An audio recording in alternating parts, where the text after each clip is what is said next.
Alright, everybody, and welcome to Lodventure. Full disclosure before we get started, I was given a copy of the game to review here on the channel via Keymailer. A link to Keymailer will be down in the description if you want to check that out after the video. But that said, let's get started. I'm starting to think this Lodstone doesn't exist. This was just a myth to begin with. I was telling you all from the beginning. Looking for this non-existing stone is nothing but an empty chase. You wanted to get rich based on a legend. What are we going to do? We are searching endlessly, completely lost and low on supplies. We should be looking for a way back, a way out. Enough whining. We are called the famous Four's treasure hunters for a reason, and I am not going to let you smear on that. We will continue our search next morning and find this Lodstone, even if it means our end. I agree. We shouldn't be going back without finding the stone, but we need a plan. After all, we need the money. Are you two insane? We will perish for sure if we stay and keep looking. I'm done listening. I trusted you in the beginning, but your obsession and greed with this stone is enough. I call for a vote. We should search for a way out. I'm in. I'm not in. We need to find the stone. Looks like we are not going anywhere. We will go down in history and become the richest treasure hunters alive with this discovery. Just trust me. Stay and search with me. I'm sure we will find it in the end. You can't make us stay. We will leave with or without you at dawn. Don't worry. I will make you an offer you can't refuse.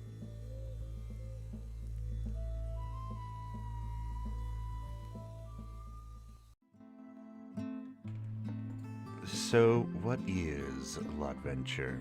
Well, it's a pretty interesting voxel art, isometric, action survival game with quite a large map.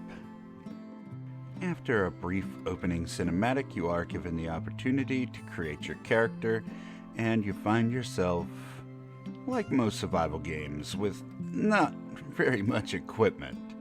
However, luckily, you are spawned into a rather safe area.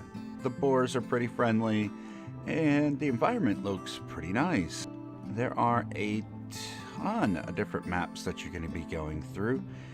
Not only different biomes, but caves and enemy types that you'll find throughout the world as you search for your ultimate goal, the Lodstone, which is supposed to bring your company a ton of money. The building system in this game seems fairly simplistic. You just grab yourself some walls, place them down, assuming that you have the appropriate resources, and then you begin to place your benches. After placing each of your different benches, you'll have access to new armors, and of course, being able to smelt down some ores to upgrade your armor further into metal and defend yourself against further creatures and even bosses. During my playthrough here, we did take the opportunity to fight several of the bosses. Had a ton of fun to do it, and you'll get some pretty interesting rewards which you'll need further down the road to make some really awesome things. One of the first bosses you're going to come across is of course a bandit who's got some pretty interesting mechanics, one of which has you running in circles in order to dodge a bunch of lasers, another one where he becomes invulnerable until you destroy a couple pillars. I really enjoy the boss fights in this, actually. They're kind of interesting. The second boss I wanted to show off is this big robot looking guy. Now, his attacks were much easier to dodge. He's very slow and lumbering. However, getting hit does hurt a good bit and will even stun you, allowing it to close the gap between you and him. Now, you can use some ranged attacks to kind of stay at a distance if you'd like. However, I found that because he's so slow, you are able to do some pretty good attacks.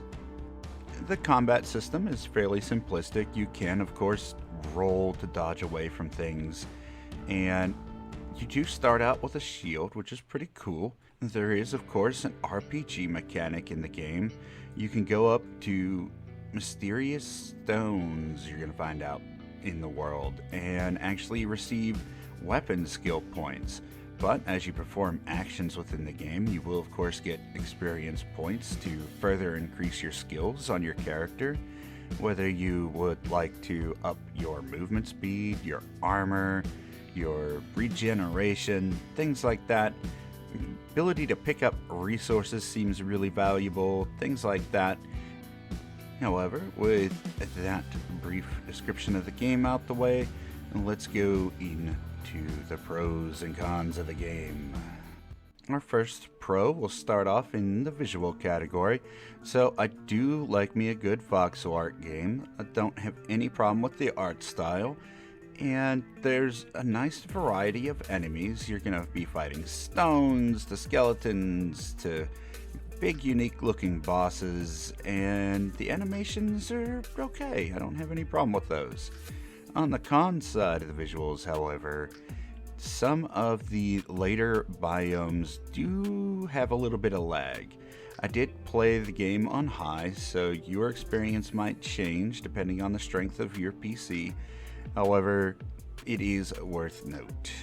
Our next pro is definitely the audio. There's plenty of controls that'll allow you to change these up, and you're able to, once engaged by an enemy, hear a new variety of music, and they seem to vary pretty heavily, which is great, so you don't feel like you're being bombarded with the same tedious track over and over, which is great. Unfortunately, the next con is a rather large one for me, and that is the combat system. Now, while you have the ability to do dodge rolls, and you have the ability to switch between multiple weapons, each with their own skills, which is great, there's this huge delay between when you do a regular basic attack and between when you can use a skill.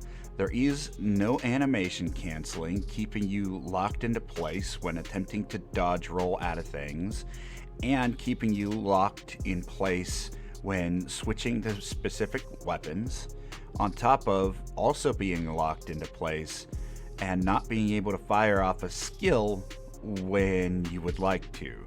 If you've performed a basic attack at any point, you have to wait several seconds before you can actually perform your next action, leaving you vulnerable to attacks.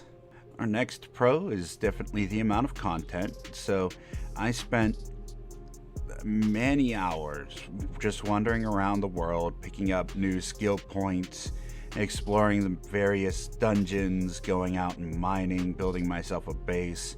You're probably going to want to build multiple throughout the map, so there's plenty of hours of content for the dollar that you're going to be paying. On the con side of the available content is, after defeating your first boss, when approaching your second boss, you quickly realize that you don't actually have to fight any of the enemies in the dungeon. You can actually just sprint past them, grab all of the unique items and treasure chests that you need, and then go straight to the boss arena. The only downside to doing this, however, is that you're not going to be getting many of those unique items.